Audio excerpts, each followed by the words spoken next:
जय श्री जगन्नाथ। चलतु आज जानिबा कौन कौन मॉर्निंग हैबिट्स अछि जहाँ फल आम एसिडिटी प्रॉब्लमटा आहुरी खराब हो जाउछि। प्रथम हैबिट्स टेकिंग टी और coffee on an empty stomach in the morning. जदि आपनको गैस्ट्राइटिस एसिडिटी बा एसिड रिफ्लक्स प्रॉब्लम अछि तापरे मध्य आपण सकाळ उठी खाली पेटरे चा बा कॉफी पिउचंती ताहले केबे आपणकर एसिड प्रॉब्लम ठीक हेबनी। से एसिड प्रॉब्लमटा आहुरी बढ़ी बढ़ी चलिबो एवं ता सहित हमर जो स्टमक रो लाइनिंग अछि सी भी मध्य इरिटेट हबो जहा फल रे आपणको स्टमक रे पेन बा स्टमक रे डिस्कम्फर्ट फील करिवे। सकाळ उठी खाली पेट रे चा बा कॉफी पीबा जहा निया लागि थिबा जगह रे पेट्रोल ढालिबा सेया।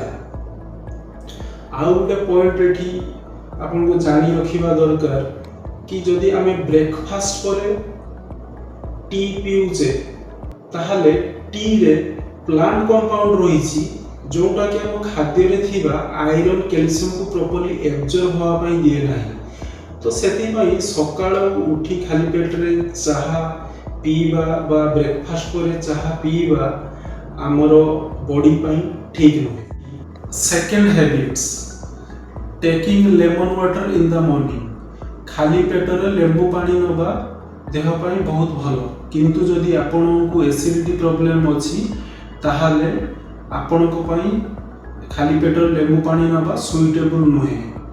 खाली लेंबू नुहे कमला बा ग्रेप फ्रूट्स लाइम आरो जूस मध्य आपनको पई सुइटेबल नुहे। थर्ड हैबिट्स स्किपिंग ब्रेकफास्ट और डिलेइंग ब्रेकफास्ट। बहुत सारा लोक अछंती से माने अर्ली मॉर्निंग रे मींस 5टा रे 6टा रे से माने उठी पड़ती, किंतु ब्रेकफास्ट करिवे से माने दिन 10टा रे 11टा रे बा किछि लोक एमिति भी अछंती से माने ब्रेकफास्ट को स्किप कर दियंती, डायरेक्ट से माने लंच करंती। जदि आपण एया करूचंती ताहले आपणकर डाइजेशन आपणको एसिडिटी केबे भी ठीक हबो नाही, आहुरी डे बाय डे खराब हो जीवो। सकाळ उठिबार 2 घंटा भितरे आपण ब्रेकफास्ट करिनबा निहाती दरकार। Fourth habit over eating at breakfast. जदि आपनको ऑलरेडी एसिड प्रॉब्लम अछि आ आपण ब्रेकफास्ट रे पेट पूरा खाउचंती ताहले आपनको एसिड प्रॉब्लमटा आहुरी बढ़िबो, आपनको इंडाइजेशन नै पारे, आपनको स्टमक ऊपर प्रेशर पड़िबो जहा फल रे आपण डिस्कम्फर्ट फील करि पारंती बा पेन फील करि पारंती। चलतु ए जिंसटा को गोटे एग्जांपल थ्रो रे बुझिया को चेष्टा करिबा। हम जते बेले ग्राइंडर रे किछि जिंस को ग्राइंड करूचे तो सेते बेले हम ग्राइंडिंग जार रे से जिंस को कंप्लीटली फुल करि दउनी, किछि गैस दउचे जहा फल रे आमे प्रॉपर्ली ताको ग्राइंड करि पारुछे। से भलिया जते हम खाद्य खाउचे सेते हम स्टमक को हम फुल करि देबा उचित नुहे। जदि हम फुल कर देबा ताहले हमको इंडाइजेशन भलिया समस्यार सम्मुखीन होबा पई पड़िबो। Fifth habit eating too fast or too quickly. खाद्य को आमे प्रॉपर्ली चबे चबे खाइबा दरकार, कहीं ना आमर डाइजेशन एक्चुअली स्टार्ट हो जाए आम मुह भीतर। जदि आम प्रॉपर्ली खाद्य को न चबेबा ताहले हमको इंडाइजेशन होवार चांसेस बहुत अधिक हो जाए।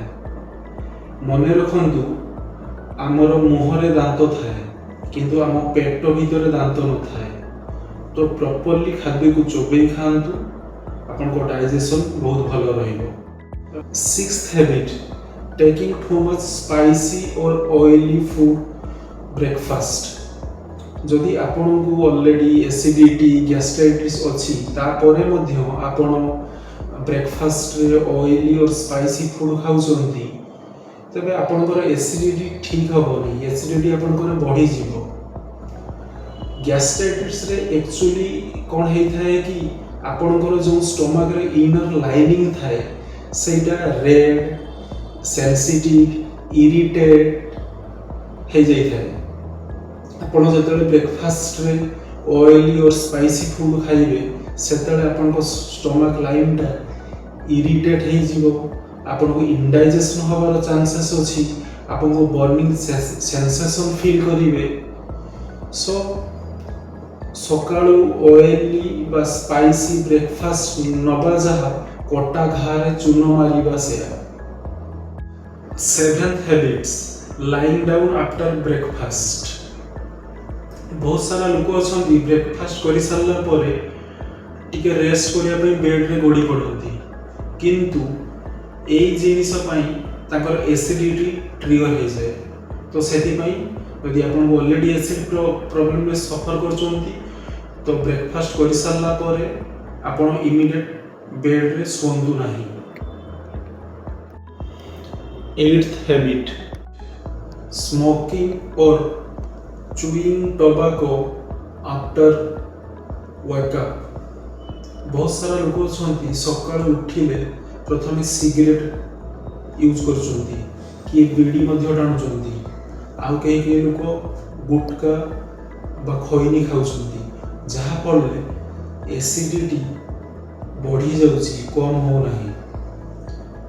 ଗୋଟେ କଥା ମନେ ରଖନ୍ତୁ, ଏସିଡିଟି ହେବା, ଗ୍ୟାସ୍ ହେବା, କନଷ୍ଟିପେସନ୍ ହେବା, ବ୍ଲୋଟିଂ ହେବା, ये सब बॉडी आपको सिग्नल दଉଛି कि सिम्पटम दଉଛି कि इंटरनली किसी ना किसी प्रॉब्लम स्टार्ट हो गलानी, ताको ठीक करबा निहाती दरकार।